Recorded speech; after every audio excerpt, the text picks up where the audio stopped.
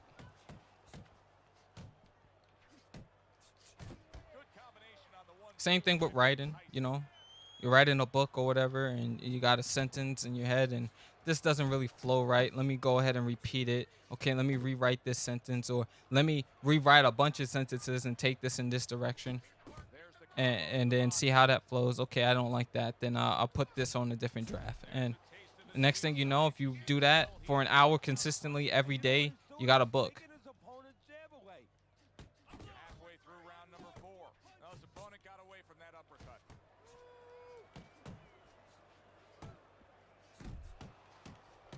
Tyson's doing a nice job being comfortable on the outside.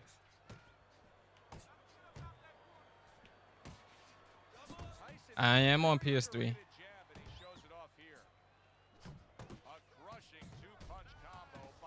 I'm actually playing the sub right now. What's going on, man? For anyone that wants help with understanding new techniques, there are channels called The Weasel and the Modern Martial Artist. They helped a lot with understanding different techniques. Yeah. YouTube has a plethora of information. Also, you can go and read some like classic boxing guides and books and different things, and you know, then you're gonna have the stuff that your coach teaches you, and then you're gonna have things that you notice that maybe somebody else didn't notice, and then trying those things out is how you get better. It's how you learn things. So if you want to learn how to fight with a peekaboo style, you can do it. I'm 20 and my friends are around tell me it's too late to do boxing since I would be facing dudes who have done it since 6 years old, but I want to at least give it a shot. You know what your friends, you know what you tell your friends in situations like that? Yeah, you're probably right, man. And then you laugh about it, and then next thing you know, next day you're at the boxing gym. Don't let anybody tell you what's too late to do and what's not too late to do. That's a defeatist mindset. And that's people who don't want you to prosper. If you want to do it, you go do it. I'm not checking in with somebody else on what I want to do. Fuck other people's opinion. If that's what you want to do, go do it. Are they going to be the one throwing the punches? No. Are they going to be the one getting up to go run that mile at 3, 4 in the morning? No. Are they going to be the one doing the push-ups and the sit-ups and the pull-ups? No. Are they going to be the one hitting the heavy bag? No. Are they the ones who want to do that? No. So is their opinion relevant? No. Is what they're saying? They're saying basically, because other people started before you, man, you don't have the capabilities to catch up. But you know you do, which is why you want to do it. So it's like, oh, I want to do this. So why am I letting somebody else knock me off my square? Who is, I'm going to just name a random name. Who the fuck is Billy to tell me I can't go learn how to box?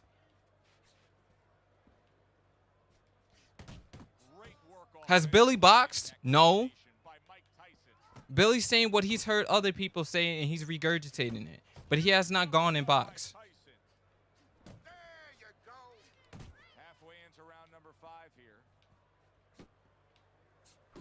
All I heard you say in chat was, I want to do something, and I'm letting other people stop me from doing it. So change that mindset into, I'm going to go do this because I want to go give it a try. Do not be afraid to try something because other people are telling you what other people are doing.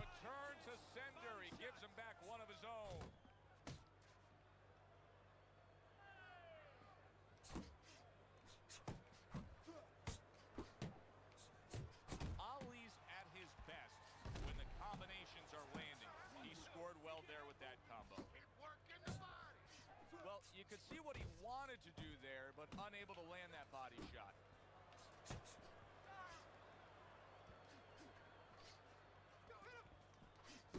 Lands flush with the two-punch combo by Mike Tyson. 10 seconds remaining in this round. Those are definitely good resources. Another is Brandon Dorme for MMA and Lawrence Kenshin for Muay Thai. So fresh, Teddy. I can't imagine what kind of training camp he had. I really feel what y'all saying in chat about YouTubers and everything else, but the best, I'm telling y'all right now, the best experience you get is doing things on your own. Tomorrow will be Xbox, yes. Take it as a reference, but don't take it as law. Best application for things is to try it yourself. I'm going because a friend of mine is doing it, and he got me into boxing. I even called him Tommy Hearns because he's crazy long limb.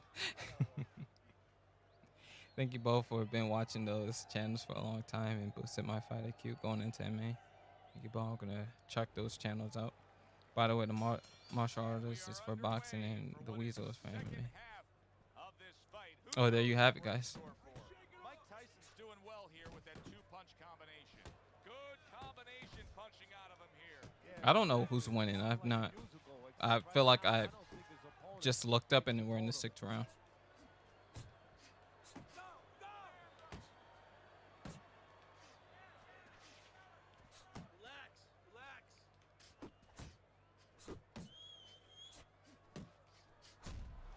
Good counter. Got hit, but he sends it right back.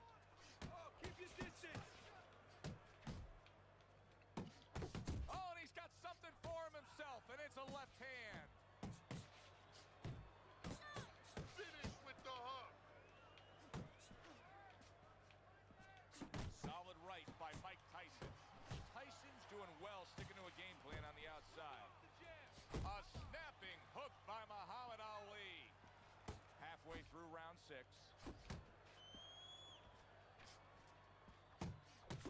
Oh, and they decide to trade there.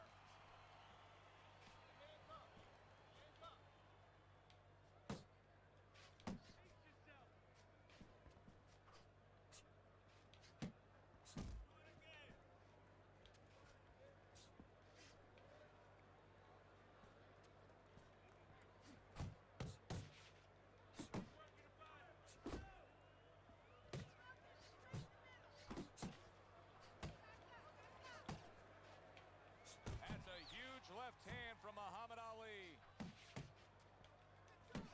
Ali's not coming up with the results that you would want to see out of him. Now he's trying to counterpunch, Teddy, but it doesn't seem to be the answer. No, he kind of looks a little bit like that guy who went in to get his hair dyed, you know? And he thought it was going to be just a little bit lighter, and it wound up being a lot lighter. And he said, wow, what the heck did I do? I didn't think I was going to look like this. What part of NY do you live in? I live in Brooklyn, New York. Cypress Hills, baby. You're a big reason why I started my channel. It's not the biggest, but I enjoy doing it. At the end of the day, to you is important. I hear that. Do it on your own. I'm surprised. Do it on your own and surprise my trainer and focus. Yes. Yes. Focus. Whenever you sit down to do something, you should be 100% focused. Not worrying about what other people are saying and just be absorbed in trying to do it.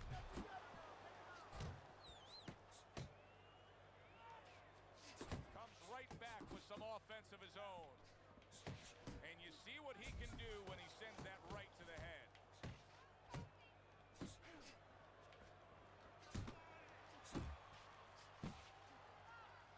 No need to be on the inside.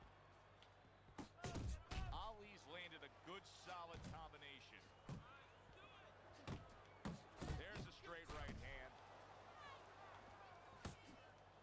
Halfway through the 7th round.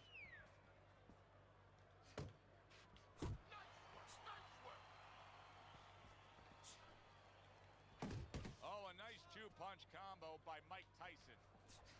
Tyson's slugging style is really paying off here, Teddy. We're in the middle rounds of these fights, and it's clear to me who's controlling this. Yeah, well, the reason it's clear to you is he's got the fight in the quarters, in the dimensions he wants it, in nice and tight. I haven't taught myself how to properly move my feet when doing shadow boxing, but that's what helped for my dad because he used to be an amateur boxer. You know, your dad can literally teach you how to box then, right? You know?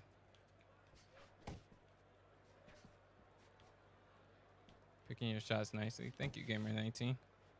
Welcome to the stream, by the way. What's up, Braveheart? Welcome to the 10 stream. seconds to go in the 7th.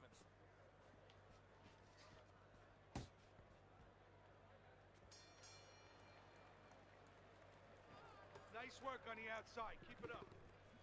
Listen, way to pick his jabs. You live near Ozone Park? Carry it Yeah. away and you'll catch it. Actually, really not that far from it. Perfect night being put forth here. Tyson's been exactly what we expected him to be. He's been dominating this fight, and there's no reason to think he won't have everything left. I mean, I'm looking at him. He doesn't even have his mouth open. Breathing fine. He'll have plenty left for this. No, he's in good shape. And look, part of the reason why he's in such good shape, I mean, he came here in good condition, but he's been allowed to go at a nice casual pace. What was the scorecard? Because I was not paying attention to it.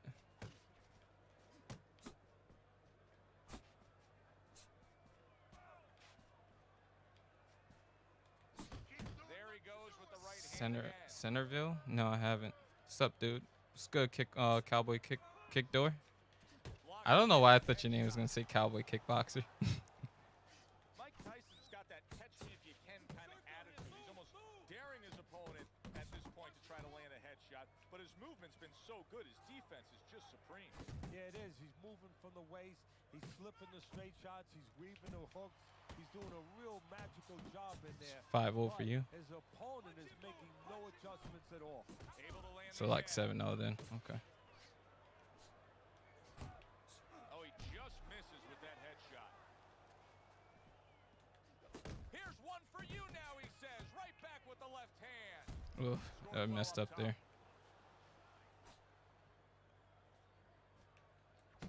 Commits to the straight right. Let it go.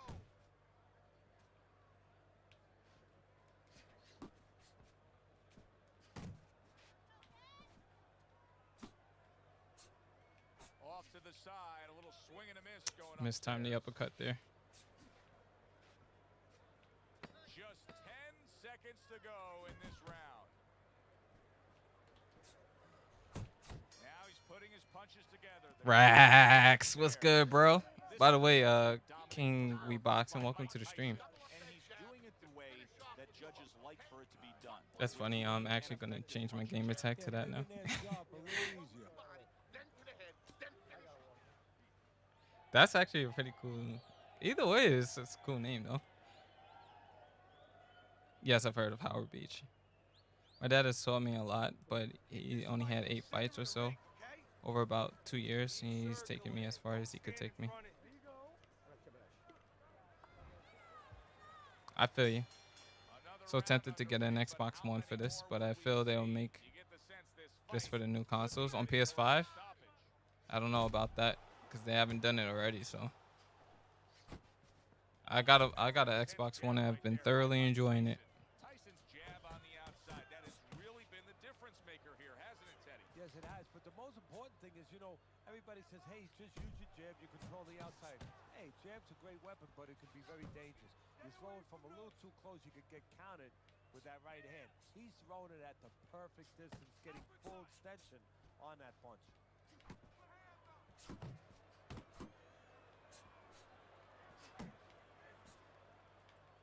Double up your jabs.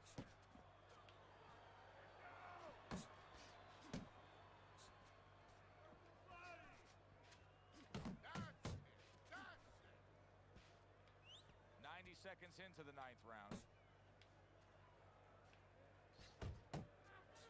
Tyson's showing you a little defensive skill there, able to move away from that punch. Stay on the outside. He's tired.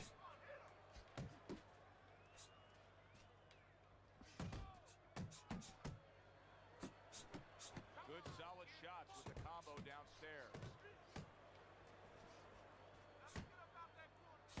Keep moving. Ali's now having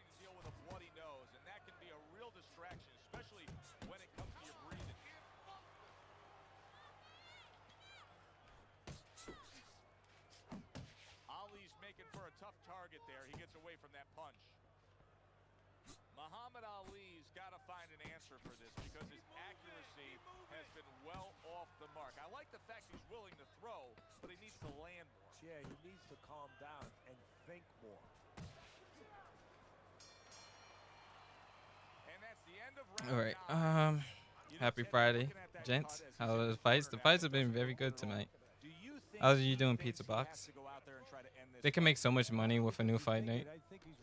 I think that remains to be seen. Oh shit! Shout out to 45 likes, chat. Appreciate y'all. Joe Valentine too. Welcome back to the stream, my guy. A licensed version of Keith Thurman and other welterweights. I really hope when a new fight night comes out, they have like primes and out of primes and young and old versions of fighters. What a great job. He gave one right back in return. Nice work by Muhammad Ali.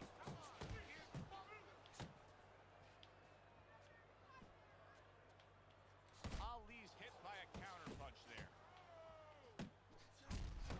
Muhammad Ali lands the huge uppercut.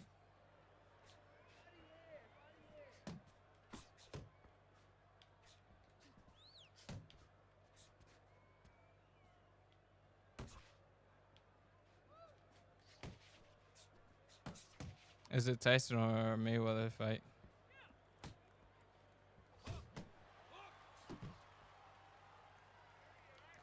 I'm doing what is necessary to get a win. I'm taking what's given me sort of fight. I'm trying to fight smart type of fight. I know it's an undeveloped concept sometimes for people. Because the chin never gets touched.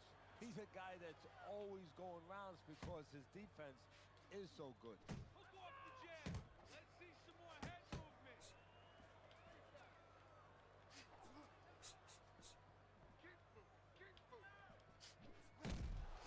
Excellent 1-2 by Mike Tyson. Tyson's right hand scores well that time.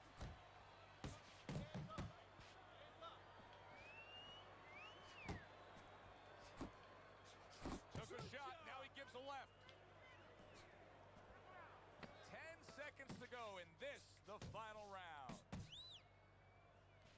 He took a go of it to the body, but came up empty. Completely one-sided fight, at least that's the way we saw it. I'm the only one that thinks that this is Fight Night roster is weak as fuck. I think it's okay. Judge a fight kind of like on a pack of cigarettes. You know, this could be hazardous to your health. Do I think that round for round boxing has potential? I don't think round for round boxing is ever coming out personally, but well, that remains to be seen. I'm skeptical. I will never say never, but I don't think it has a high chance of coming out. Can you share your thoughts on upcoming Tyson versus Roy Jones Jr. fight? I'm very nervous for Roy Jones because power is not something that ever goes away.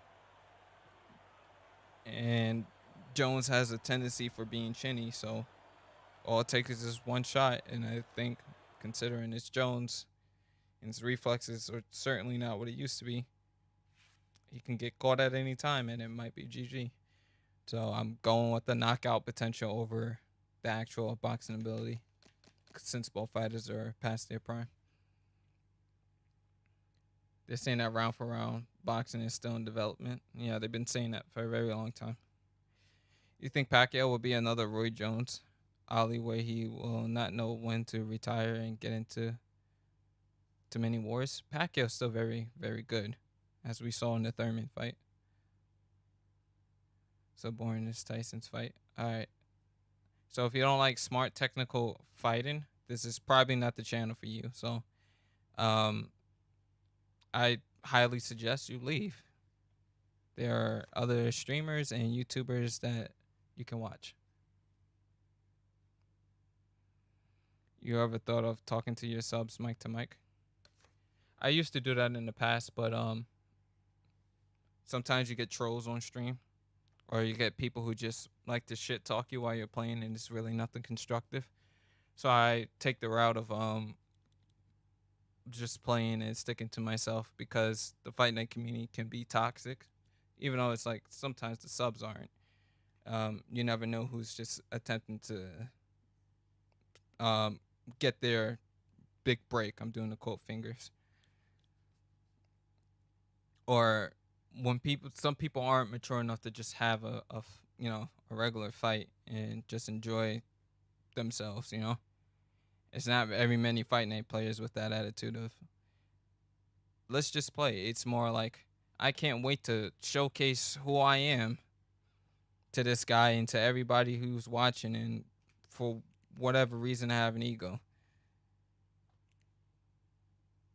If people just didn't decide to be weirdos, yeah, it would be a lot easier for everybody to just be relaxed and just chill. But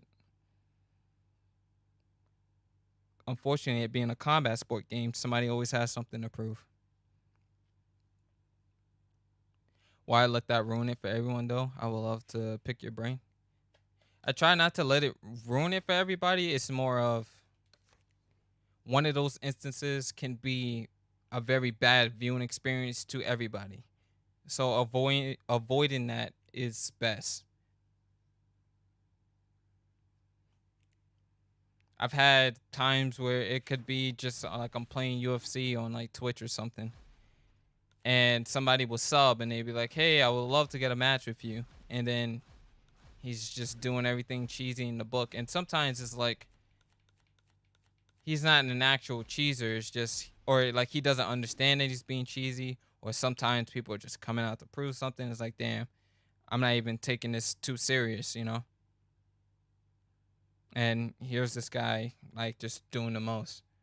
So I just rather not deal with that. And also sometimes I've noticed that subs or like other people don't want to hear somebody else besides the person they came to listen to. So yeah.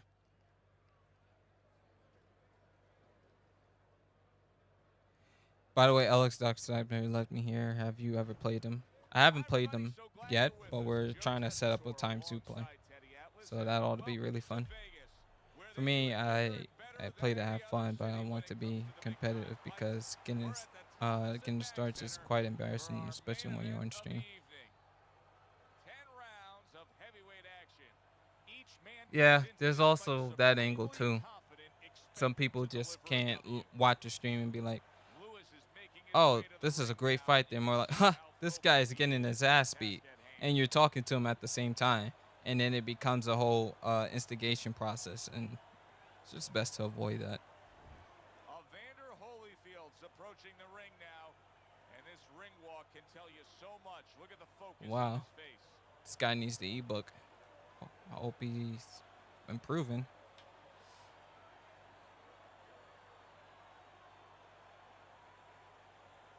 I like Mayweather, James Toney style. It should beginners in boxing try to fight like someone or let things come naturally.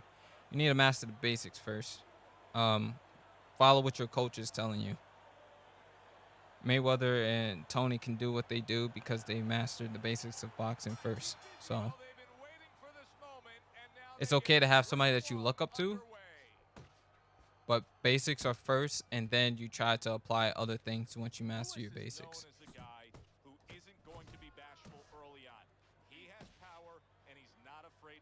Sojo was going to lose, but I think it was a good game.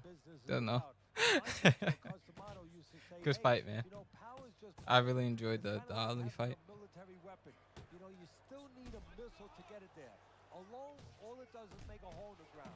Otherwise, it has no real use. You have to have a way to get it to the target. Let's see if he has that way. To the head he goes with a left hand. Targeting that head with the combination punching. Okay.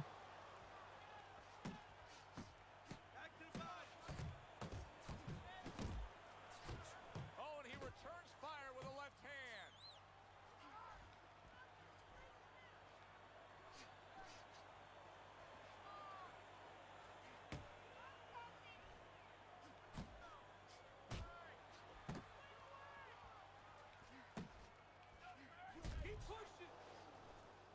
See, that's some fine defense right there. I love that block by Lewis. Good combination. Hooking to the body with the left, and then going up top with the right. Lewis is just punching air that time. His opponent was able to get out of the way.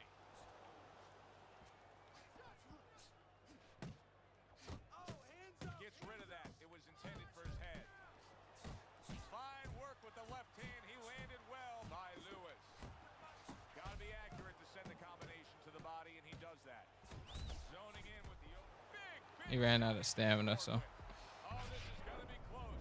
He may be able to survive the round, but he has gone down. I'm glad you're elite, Christian Williams.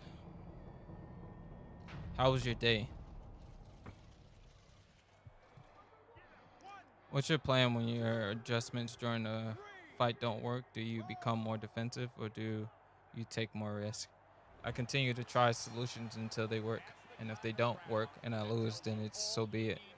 Then I reflect on it after the fight and I'm like, okay, so I lost because of this, that, and the third. And hopefully next time I encounter that situations, usually one of the solutions I try at work. I just need to execute it better. So, yeah, I'll just try to execute better next time, or I'll go practice and fight now and see Keep your hands up. how I can better utilize range or maybe create more counters or be more defensive. So, yeah. He's spamming the power punches, not you. Yeah, Joe, I got what you meant. How can you defend so many punches like that? It's really cool. A lot of practice and stay on your feet training game. And just resetting my block after every punch for the most part, or pump blocking as I coined the term. Also foresight.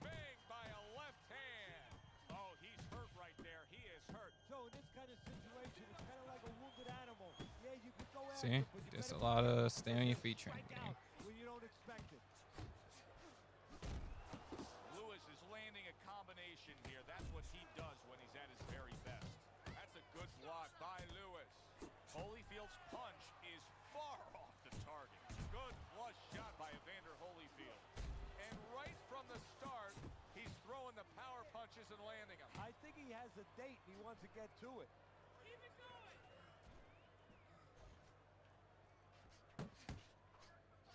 now that By the way, chat, this is exactly what I was talking. Isaiah, you want your reason? This is it.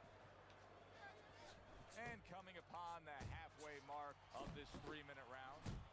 Right back to it upstairs. It's too easy to get caught. Right back at him with a left hand.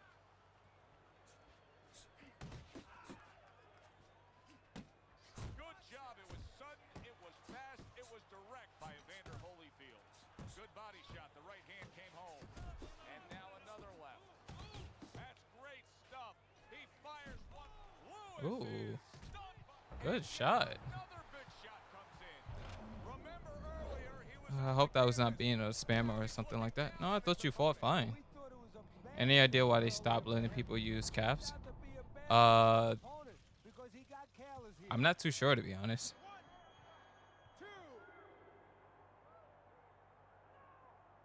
Lewis's climb back up from the canvas may inspire him. There's another left hand from him.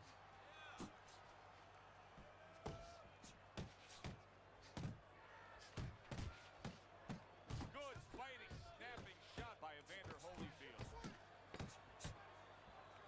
Evander Holyfield's right hand working well that time. He scored well. End of the round. Holyfield looks like Steve Harvey. I've always done that. In the corner, the guy scoring the knockdown.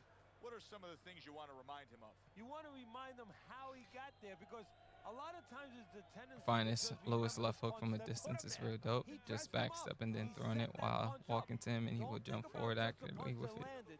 Think about the setup punches. Oh, yeah. He caught you with your hands down. Let's box smart and not get caught. Box smart. Your hands up. Why is he jumping like he won round two? He scored a knockdown, remember?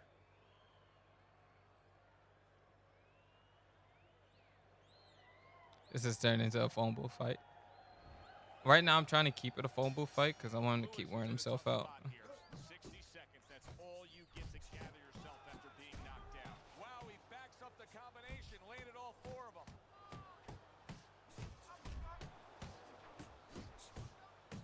Just ate a big shot. Oh, and now the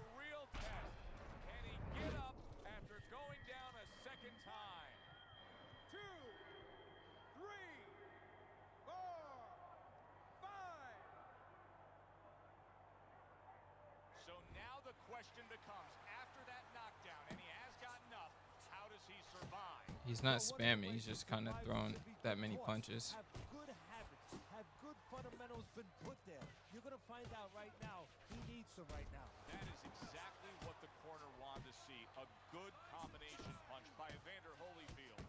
Tucks those elbows in, blocks the body shot. Evander Holyfield stunned, and he cannot block this onslaught.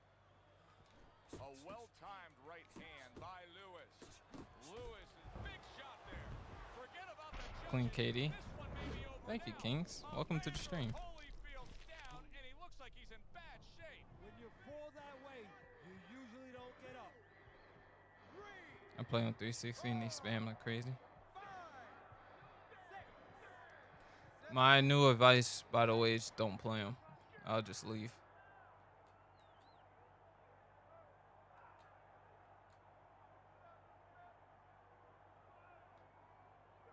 Literally gain nothing from playing them. All right, chat. Can we possibly get the stream to 50 likes? We are really close to hitting the goal.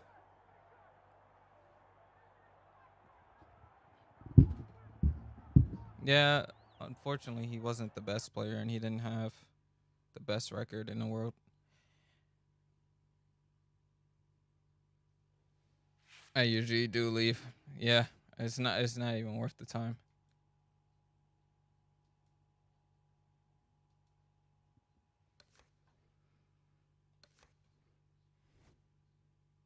Am I ready to play you? No, I'm not ready to play you.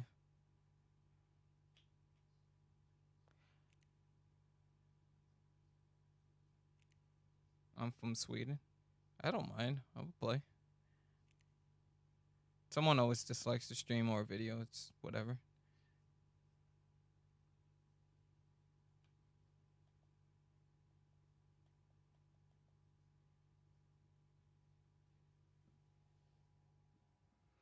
How has Mayweather always stayed at the elite level even when he was in his late 30s?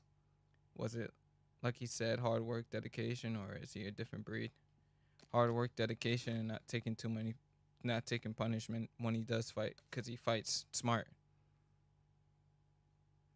And he works harder than he works harder than his competition.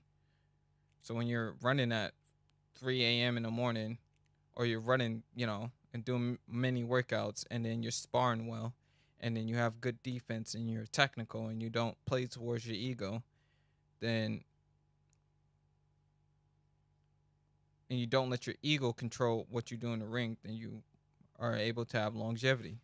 Same thing with B-Hop. He took care of his body. He was very smart defensively and on the inside. He worked extremely hard. His diet was clean. He didn't blow up too big after fights. Mentally, he understood the sport very well. So you do those things and you'll have a long career. The people who are disciplined make it the farthest. You're coming now? All right. Why would you wait so long to play UFC 4, then never touch it, my man? I do play it. I literally just had a stream of UFC 4 the other day. I also streamed it on Twitch yesterday. I just don't always stream it on YouTube, but I have been playing it.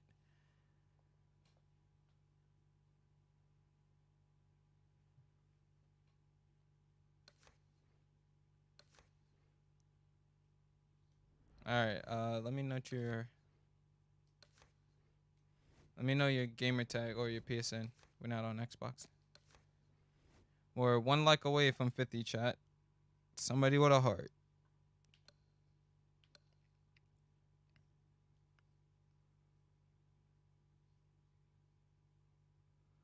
What's my picks for that? The Luke Campbell and Ryan Garcia fight, I won't pick a winner for that because I don't really know. It's one of those fights where I'll give a breakdown on it, but it's like we're going to find out Ryan Garcia is as good as he says because Luke Campbell is not a pushover. So it's one of those, like, if I had to pick, I would go Luke Campbell because he's more proven and he gave Loma a good fight. Loma versus Lopez, I'm going with Loma because Loma doesn't lose and it would be really dumb to pick against him. And Lopez is still riding hype and he's not proven yet. So but it's more one of those situations where it's like both fights are opportunities to see if we get a hype train derailed. Okay, so join the Asian Pacific #1 lobby and we can get it popping.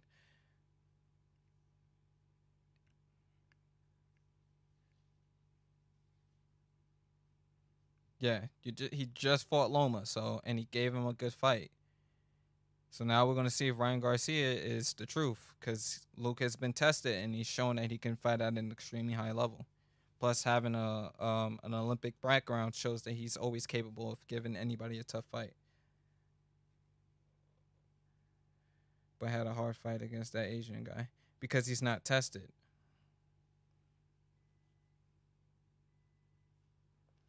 Like when you're in there with a guy who's real, you're gonna really find out what you're about. And he's stepping up to pretty much the highest level. So we're gonna find out if Lopez is about that life or if he's not about that life.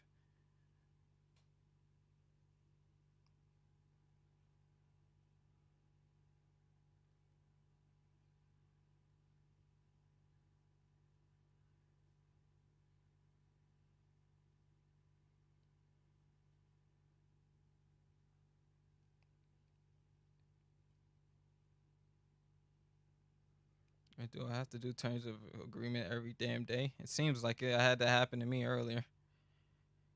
I was on, everything was fine. Then I had to go buy the snowboarding game and then do terms of service again today. So I'm just assuming from now on it's got to be an everyday thing.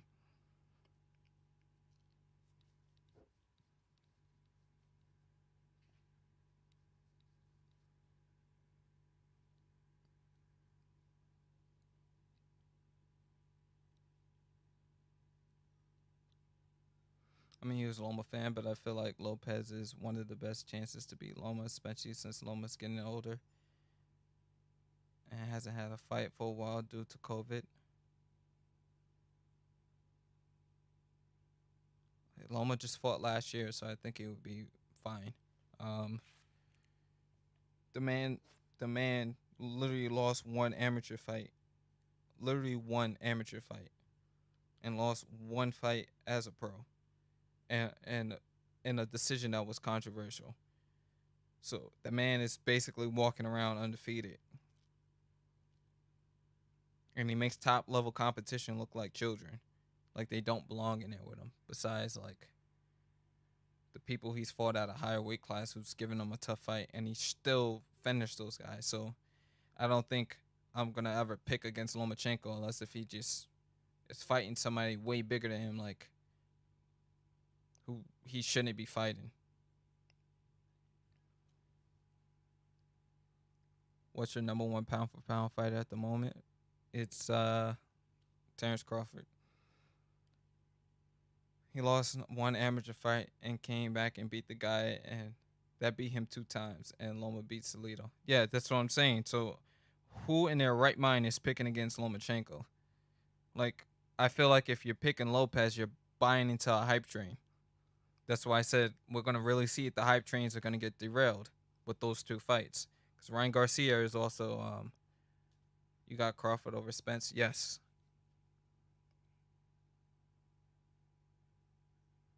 But it's still a 50-50 fight because we need to see how, like, in terms of who wins the matchup, I believe it's a 50-50 fight, and I can't pick.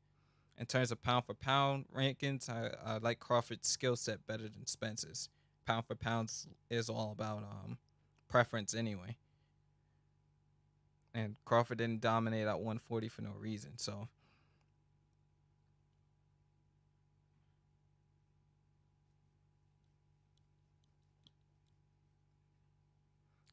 Crawford and Spence confirmed, not that I know of. And I hope it's not confirmed for a while because I still want to see those guys fight all the other people in the welterweight division before fighting each other. There's so much talent in welterweight. Why take the 2 best fighters at welterweight and just pit them against each other immediately? Like, let them fight the other top guys, Garcia, Thurman, Pacquiao, uh, the other Garcia, Mikey Garcia, Danny Garcia. Well, I would like to see Terrence Crawford fight Mikey Garcia as well. Khan's out. I don't think Spence fought Khan yet either. Like, I haven't seen Crawford fight Kell Brook yet. Like, you got all this comp, and you gonna throw the top guys against each other?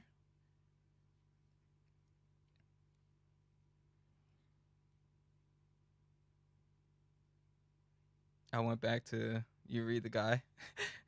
I'm so honored, bro. I swear. Yeah, I always, if you guys give me something Fight Night related to read or UFC related to read, I'm gonna read it because I also want to do narration as a professional career. So, um, whatever reading practice I can get that I don't do on my own, like I will read. Mikey's way too small. He needs to drop back down, and Spence killed him. Yeah, I highly agree with that. I always said when he even came up, he was too small. Wouldn't Crawford have to drop top rank to fight these guys? No, I think if you're a top guy in your promotion and you have a good promoter, I think they will eventually make the fight because everybody's gonna want it. If they made the Pacquiao and Mayweather fight happen, the Spence and Porter fight, the Spence and Crawford fight will be made. Both guys just need to keep winning. And if I'm getting paid well where I'm at, I'm not going to go over to another promotion and potentially be put on the back burner by everybody else who's been there before me business-wise in order to just try to make some fights and take pay cuts. I wouldn't do that if I'm Crawford. I can fight in my hometown usually when I like. I'm the guy over here at Top Rank. I get paid well for every fight that I have. I put out like good performances every time I do fight. So I'm not swapping promotions for that. Excuse me, voice cracks. Am I on Xbox? Not currently, Justin. I'm on PlayStation right now. God damn, I've been talking too much.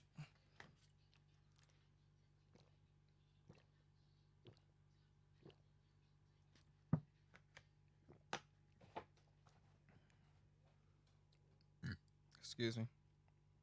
Did Manny leave to get the Mayweather fight? Because I don't recall that.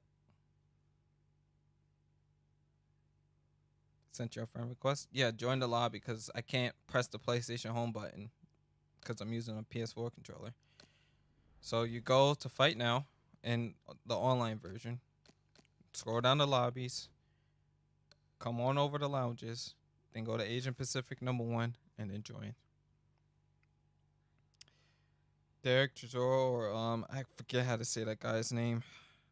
The guy with the U name is Chinny, so I'm not sure, man. I really don't like picking fighters per fight unless if it's just really obvious. It's one of those fights where I'm just more excited to watch. William is pretty elite. That's good for William.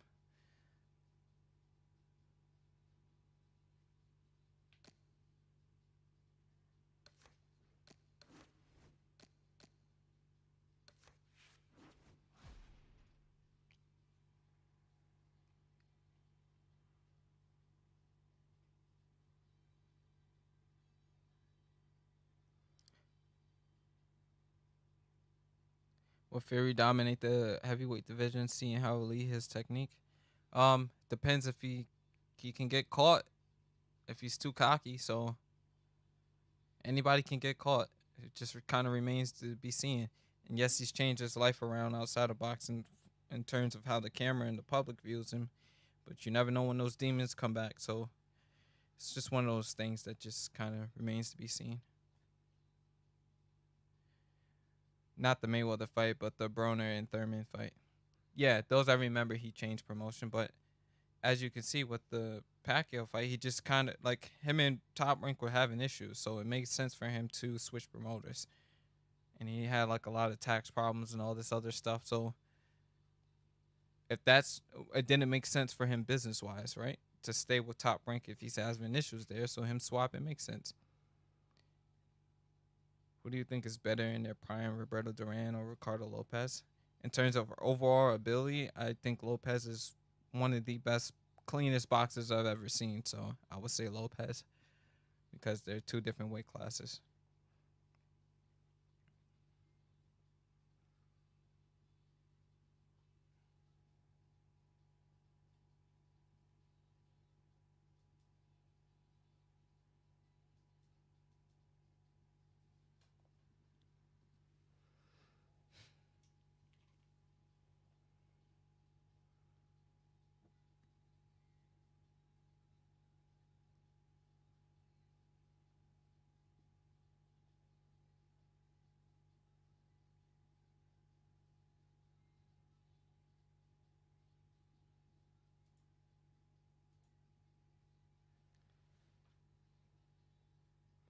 Who would be the A side and the A side, B side in the Crawford Spence fight? I hate that fucking term so much. Ever since it started coming around, I really hate that term.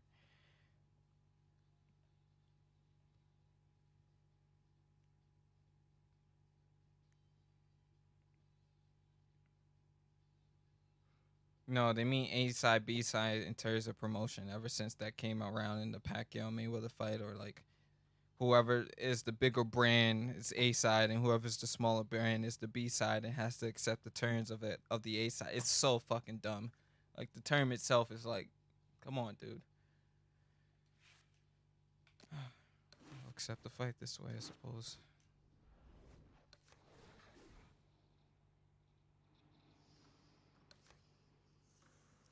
Who wins it, Prime Azim or Prime Mayweather? Prime Mayweather every time. Mayweather doesn't lose fights, and Azim already shown that he can be dealt with by Marco Antonio Barrera, where he outboxed the fuck out of him in their fight. So anybody who's technical and remains technical will always beat Azim.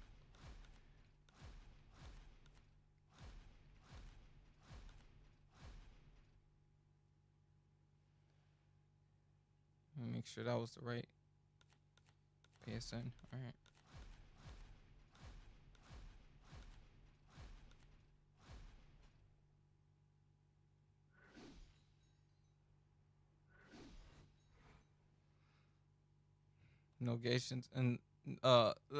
Negotiations at that level must be crazy.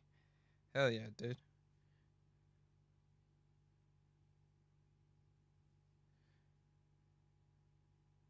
Watch Barrera versus Nazim exactly, except worse.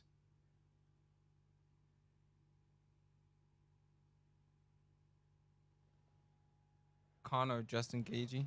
Justin Gaethje, because Conor already shown that he has no ground game, and Justin Gaethje doesn't give a fuck, and he has a good chin. And Conor will gas, and Justin Gaethje doesn't gas in fights. Justin Gaethje loses fights when he beats himself. Although I'm not sure how this Khabib fight is gonna go. How do you see Adrian Broner's career going? Can he recover, or is it too late for him to change? Broner's problem is mental. Mentally, he's too immature to be a fighter at a high level. Some fighters boast for promotional reasons, right? But Broner boasts because that's his natural persona. But when it's time for him to put up or shut the fuck up, he doesn't put up. So he ends up losing fights because he gets timid. The loudest in the room is the loudest in the room for a reason. It's usually because of insecurity. And that's why he doesn't end up throwing punches and just tries to survive. He doesn't have the heart of a champion. And when I say a heart of a champion, he doesn't have the mindset to go get shit done. He has the mindset of, oh, I'm losing, let me just do enough so I don't look bad. But he already ends up looking bad anyway. So it depends on his mindset, but he has all the talent everywhere else. If I'm a spammer or suck, I'm sorry in advance. If you spam, I'm just gonna leave the match. No offense. Okay, guys. Nazim got away with stuff technique-wise, and due to speed, timing beats speed. Yes. And I agree that it would probably happen. What you talking about? Broner beat that boy. You know he beat that boy. I know. There's the headshot, but he parries it away. He got hit right there, but he also gave one. Solid effort by Joe Frazier. And now he's targeting upstairs. Teddy, this has the feeling of a fight that very much looks like it'll be a chess match. Yeah, this is a Bobby Fischer type fight, no doubt about that. It's a matter of who moves their pawns, and each guy doing a real careful job and a thoughtful job before they touch those pieces. The battle of the left hooks. Scores big with the hook to the head. Good right hand. Took a shot, now he gives a left. Oh, and the right hand comes into play by Evander Holyfield. Look at the accuracy with that hook upstairs. See, the defense pays off as he gets rid of that downstairs. Teddy, I'm assuming many times in your career, you were training a fighter who did not have the reach compared to his opponent. When you were training him in the build-up to that fight, what did you try to cement into his head? The one thing that I had told him is something I had to tell myself, is that we had options. The first was, of course, the traditional way. Tuck up good defensively, move your head, and work your way in. Slip a punch, and now all of a sudden you're closer. You take his height away. The other is to step up and get sort of entice the taller fighter to come in and be short. Holyfield's left landing well. Frazier's the kind of boxer that wants to do just that. Find the target, get the combination working, land both punches.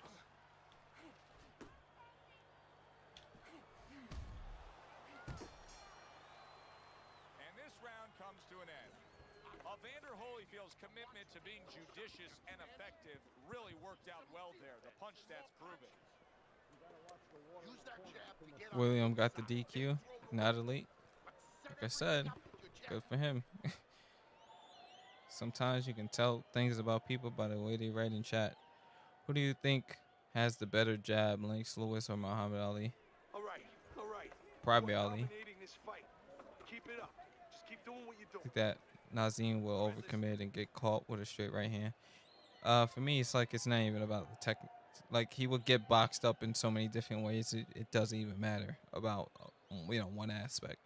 The IQs of the fighters are just on two completely different levels. Answer this, but Ezio Costa. It's one of those fights where like I can only really break down fights. I don't really pick people beforehand unless if it's just obvious. Izzy has a chance to show that he's a real sniper, or he's gonna show that his back foot game is not all that strong. So I really can't pick, but I think a lot of people are severely underestimating that boy Paulo Costa, and that's because I feel like he's on something, man. That boy has to be on something. I don't think that's all natural Brazilian strength, so we'll see. If you go into McDonald's, what are you going to find? Hamburgers. You go to a Joe Frazier fight, left hooks. Oh, that's good stuff. Fires right back with one of his own. Good work by Joe Frazier. Reaching the halfway mark of this round. Blocks that punch.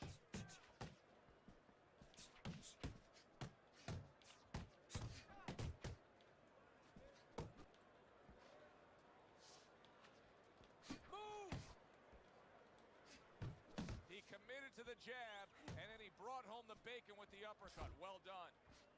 Good block.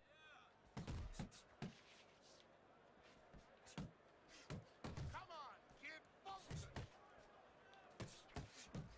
Right hand, then a left hook to the head. Both land flush. Protecting his head well with his guard.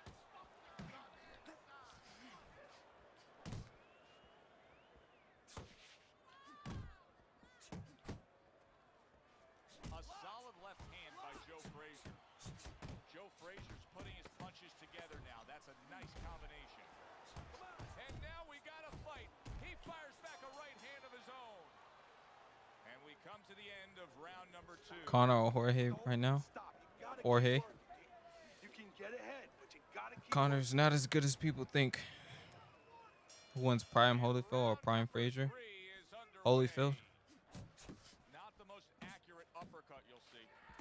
Frazier's doing what every trainer wants to see their fighter do. Land punches in bunches. The combination lands. Good, solid hook from Evander Holyfield. Holyfield will bite down and fight with you. And he has a bit more technical skill on the inside. But it would definitely be a battle of left hooks and headbutts.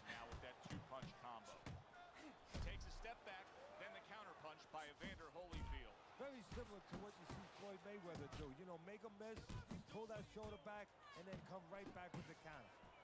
Good block there by Joe Frazier. Nice strike after catching one by Evander Holyfield.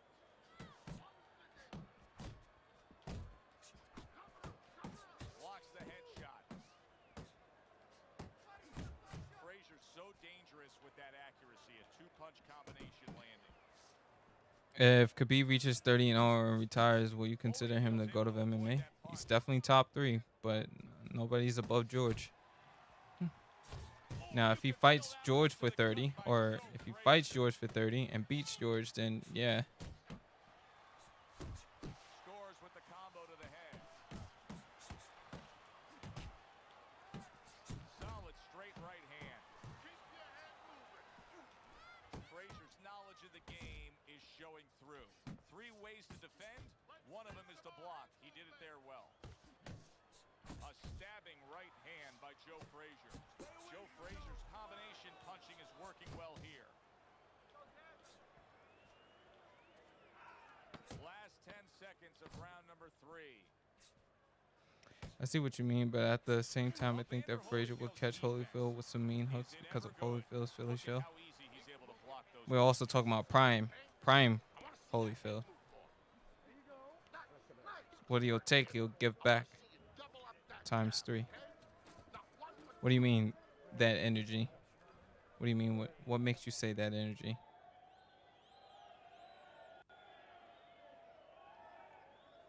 Oh, when you, if you ever listen to Big Sean, Big Sean has a line that says, "Fuck you, me, energy, the first language that I speak." When you watch people, you see the way people write things or say things. It's an energy that they're putting out. So, for example, Sammy Vasquez, who's been to the stream before, came up and said, "So what's up? You trying to catch these fades on fight night?" And I'm like, "Okay, I know Sammy Vasquez, so he can come in and say that, right?" But if somebody else comes in here and they say that, and the first thing is, "Oh, you have to play me," that's the energy he's putting out, right? No, it doesn't, and it makes for a very frustrating night for his opponent. I see his opponent now. If you come in, you say, "Hey, Fight Nate, what's up? What's going on?" That's a energy that you're putting out. You're putting out a certain vibe with the things that you say and how you say them. A little give and take, and here comes the left hand. Good combination to the body. A piercing uppercut by Evander Holyfield. And now he scores. Hello, it's my energy good? Yeah. Why wouldn't it be? When you come into the stream, what do you usually say? Halfway through this round here. He gets off with a combination up top. Evander Holyfield's rocked by a huge hook to the head. What was the scorecards? Because I was not paying attention once again to that.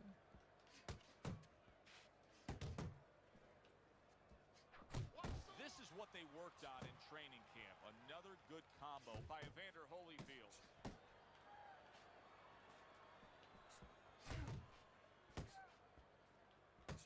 Evander Holyfield's left now getting into the mix.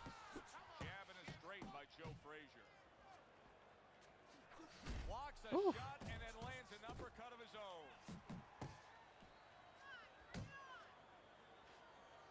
Well, I don't know if he's hip to the idea of becoming a counterpuncher, but I get the sense you'd agree with it. Don't brag about taking my side. That's the energy right there. He can time him, he can counter him. And the round comes to an end. I usually start with, "I see holes in your game." Hell yeah, that's the energy right there, dude. More to do. You cannot just sit back and be content on the stool. Good old fashioned, "I see those holes in your game." You have to go out and earn a win. Keep it simple, okay? Just keep it Do I play on Xbox or only PS3? I play on both. Don't let him keep his distance from you, okay? I want you to take that range. Back to live action now in what has been a closely contested fight. One of those fights that somebody is still waiting to break through and be a difference maker in. Frazier's coming up with the answers, avoiding that punch.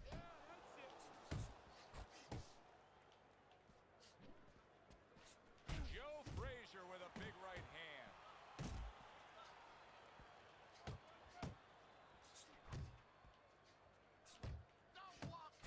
Jab and a straight by Joe Frazier. How about a return to sender with the left misses his opponent's headshot. Frazier's failure to protect himself from that left hand, it's become a big story now. Yeah, and he has to understand why. He's not controlling distance. He's standing too close in front. Needs to adjust a little further out. Oh, you see him with the left of the head there? The combo lands upstairs.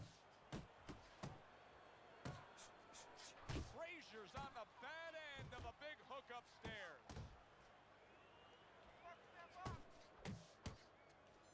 Move in, move in.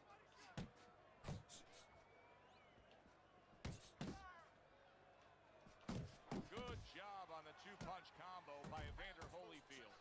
Fires off the hook. Look at that. Comes right back at him with a left hand. Very accurate work with the hook there after fine, fine defense. Well off the mark by Evander Holyfield. Look at that combination by Joe Frazier. Little head knocking with that right hand.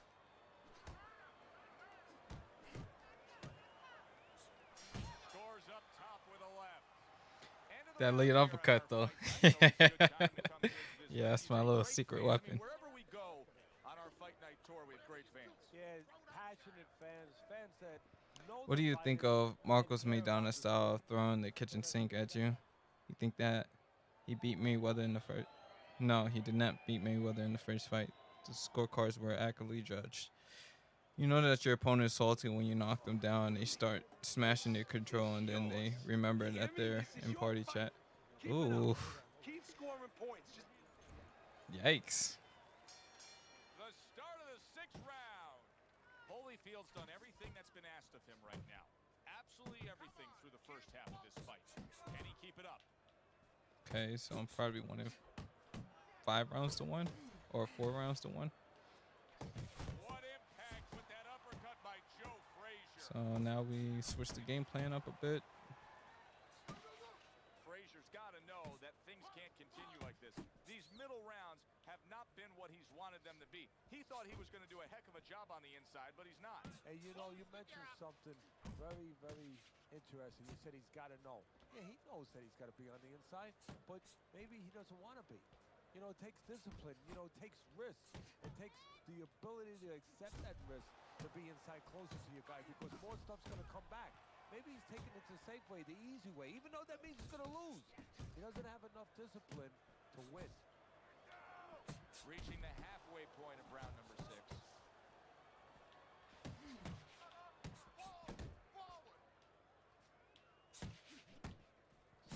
Really good work right there, landing the 2 punches in sequence by Joe Frazier.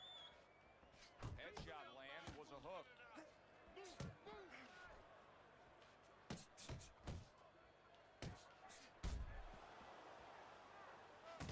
Boy, sharp 2-punch combination by Joe Frazier.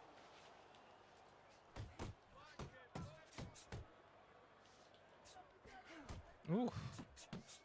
Could have been a fight ender right there.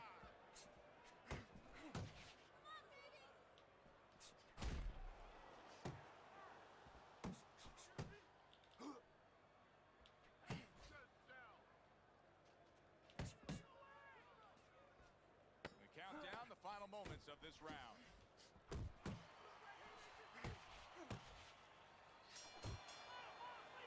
There is hardly a doubt as to You think the UFC is going to solve the glove issue anytime? So, what are your thoughts on Sugar's loss?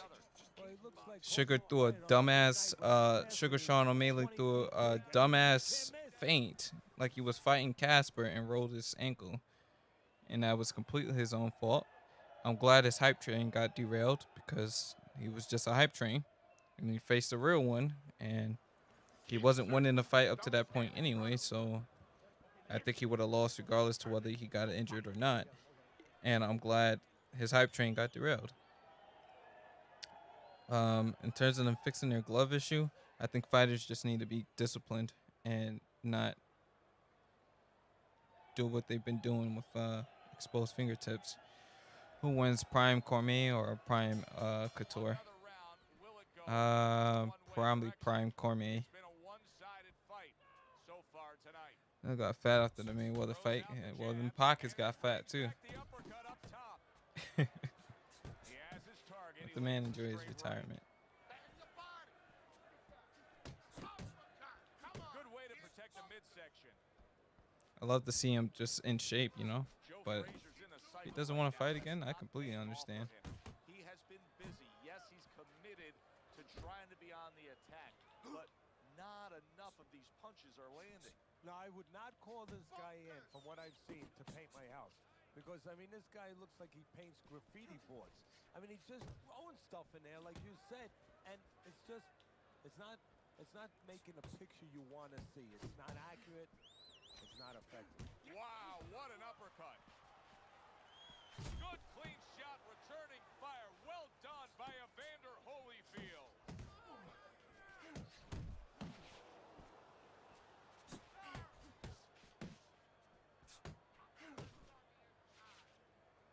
On the mark with the combination by Joe Frazier.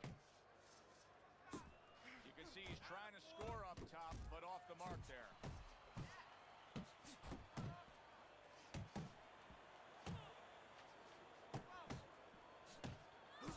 Good 1-2 by Joe Frazier. Frazier's on the receiving end of a very good counterpunch. What impact from that uppercut by Joe Frazier.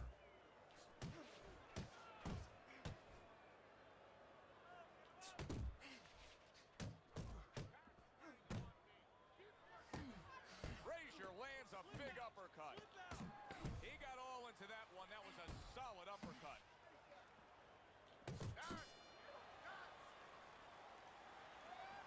I want you to bang the head and That push is so underutilized in fighting a champion.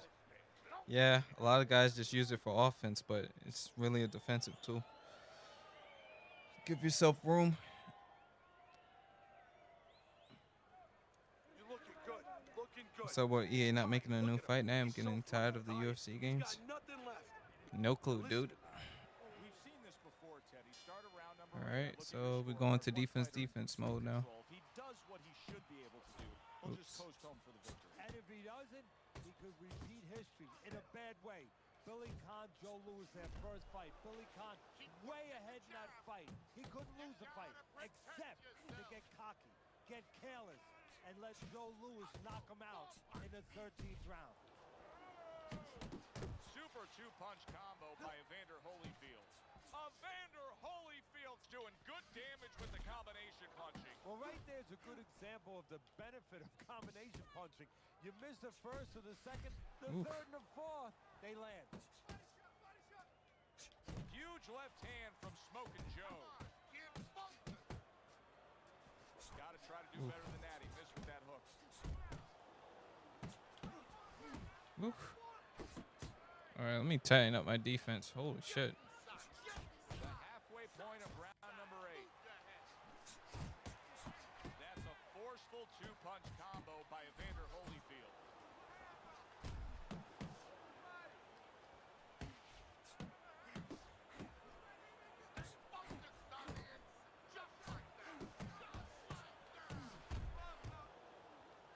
He comes with the straight right hand.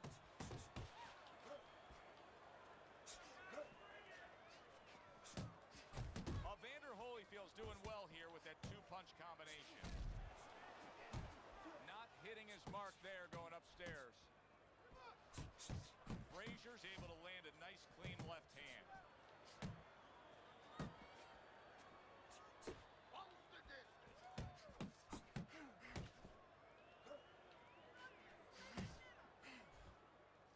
Clock counting down here in round number 8. 10 seconds to go.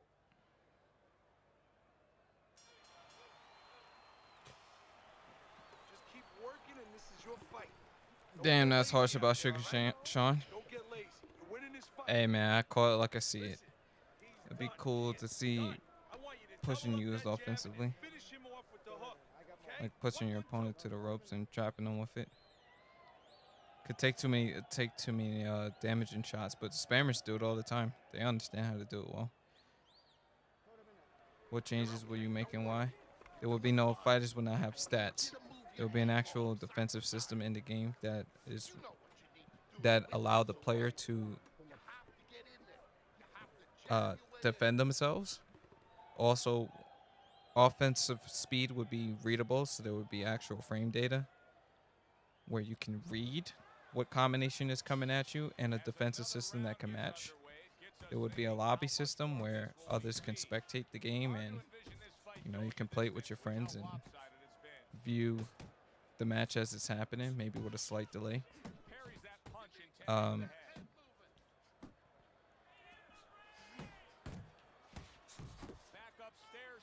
We'll make sure that fighters' animations are tailored to the actual punching and blocking styles. There would be a competitive scene that respects the integrity of skill. The game would be set up in a way where skill wins anyway, which is why I said there would be no stats and it would be no overalls, there would be no badges. It would just be about animations and making sure that we have the right animations and actual defensive skill. Cornerman would be back, so fighters would have to also learn how to repair their fighters in between rounds. And what else would I do? I'd bring money fights back too if I could. This way, if there was fights that took place, players could play each other for money, and it would really be skills pay the bills. And any updates that would be done, like we would actually test the game before it came out. There would not be a bunch of patches that would have to come out unless if something was severely broken. We would try to have rosters where we have fighters in their prime and their early career and then later in their career.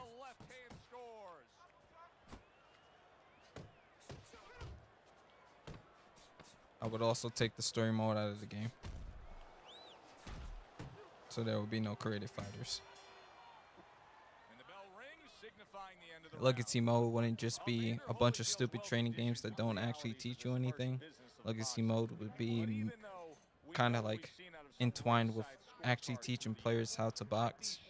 There would be an information section of classic fights and build-ups, write-ups about every fighter and their journeys on their career, press runs, like what the build-up was like, and all that type of information that we could put in there. So it would be like almost like a historian section, so people could read up on the game and read up on actual boxers and what they were like. Cornermen will have a device, like if we could get actual, real trainers to come in and do comms for in between rounds, that would be better. I will keep the same commentary team with Joe Tessitore and Teddy Atlas, or I would add like Paulie Malignaggi or like Roy Jones in, or yeah, those are the only two, and then keep Joe Tessitore doing color, because and maybe Andre Ward. Everybody else would not be allowed to do commentary because they can't do commentary IRL that actually educates the fighter. For scorecard, we could have like somebody who actually comes in and judges the fights correctly. We could just pick a former fighter and have him do voiceover for that. So my game would be completely sim-based.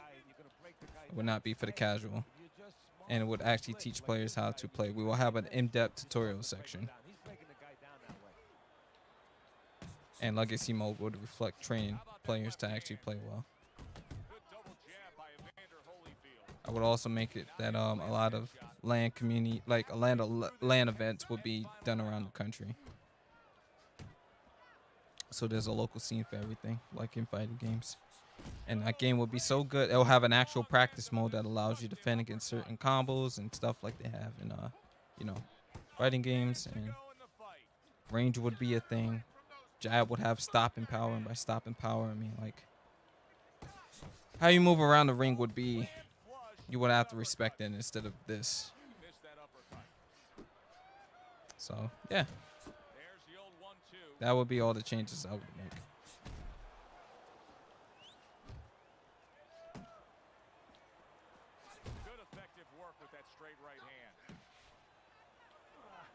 And you see what he can do when he sends that right to the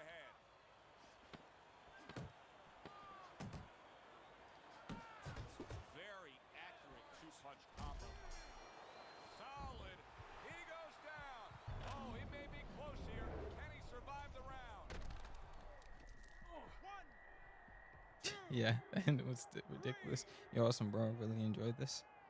Hey, man, this was a very good It was fight. an easy fight to score from start to finish. They need you on their That dev effort. team Well, for you real. never know in this sport with the scoring. But Every this is idea what I you will do. pose Get probably going. gets shot We're down. gonna And be know like, what oh, happens this here as costs we too see much them enter money.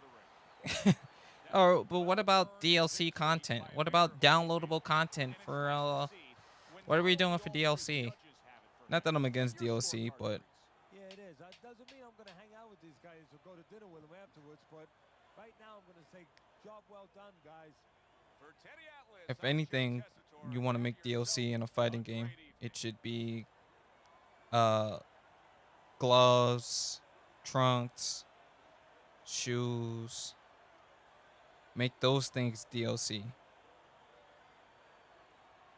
And everything else will be respectable to the integrity of the game. That's what we sell for DLC. Dope ass customization.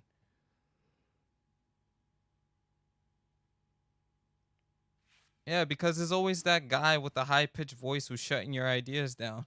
It's never the people with, you know, it's never the regular guy who understands things. It's the guy who's worried about his pockets. Yeah, man. I understand what you're saying about having LAN events like they do in the Evil tournaments and stuff, but the casual fan doesn't want to have a scene. Like he doesn't care about a scene. What he cares about is being able to buy Anthony Joshua for DLC content and being able to get a prime looking Floyd Mayweather from the Canelo fight. So that's what we're selling as DLC. All that skill based crap, we're not removing stats from the game. The casual player should be able to spam whatever combo he likes. I don't see your point. I'm down for another match if you are, by the way. Just let me know. That was a great fight. Unfortunately, it's 11:15 and work is in the morning. Yeah, pushes up his glasses like that voice actually sounds realistic. I hear it at my job every day. I'm like, so I'm trying to put out this stock and I would like to change this side cap and I need this to get ordered.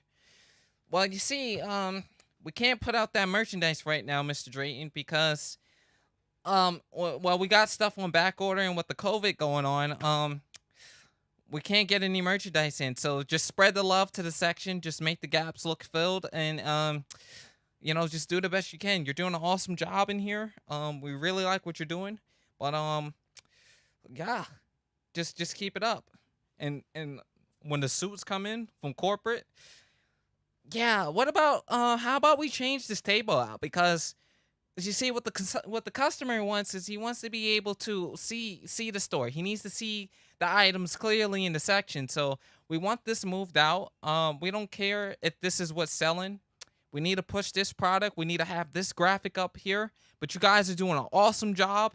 And if we make these changes, profit will definitely go up by about 15 to 20%.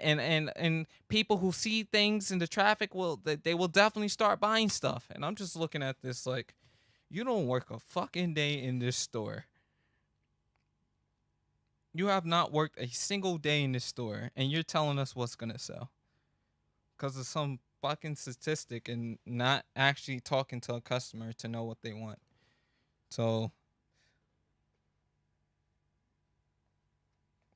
that's how suits think, and it's about numbers and it's about proven method from store 782, who is top competitor right now. Hello, Christian William. Am I down for a heavyweight? Unfortunately, I'm not because the stream is ending. EA should bring back the Fight Night Classics from back from round 3. They ain't trying to hear that, bro. Good stream though. Appreciate it. If you guys haven't liked the stream or subscribed, please do so. Shout out to 60 likes on the day. Shout out to everybody who came through. Really appreciate you guys. And yeah, look forward to more content and I'll be back again tomorrow. You guys all have a blessed night. You know, chase those dreams if you have them and look forward to the changes we're going to be bringing to the channel.